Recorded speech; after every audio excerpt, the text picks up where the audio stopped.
कर्जत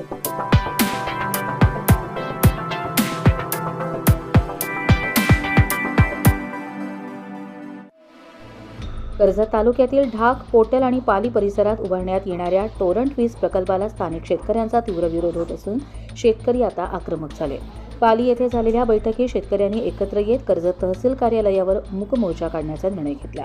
या प्रकल्पासाठी सुमारे 25,000 झाडे तोडली जात असून मोठ्या प्रमाणात पर्यावरण हानी होण्याची भीती व्यक्त केली जाते. पर्यावरण अणू जनसुनावणीतही शेतकऱ्यांनी विरोध दर्शवला होता. मात्र शासनाने केंद्रीय पर्यावरण मंत्रालयाची परवानगी असल्याचं सांगत प्रकल्पाला हिरवा कंदील दिला. तसेच सुमारे 2100 हेक्टर वनजमीन प्रकल्पासाठी दिली जात असल्यानं शेतकऱ्यांनी नाराजी व्यक्त केली आहे. आदिवासी बांधवांना त्यांच्या जमिनीवर हक्क नाकारला जात असताना कंपनीला जमीन देण्यात येत असल्याचा आरोप करण्यात आला.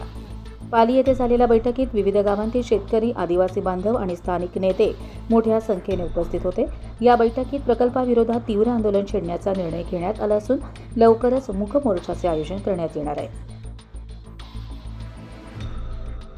कर्जत लाईव्हसाठी महेश भगत, नेरळ.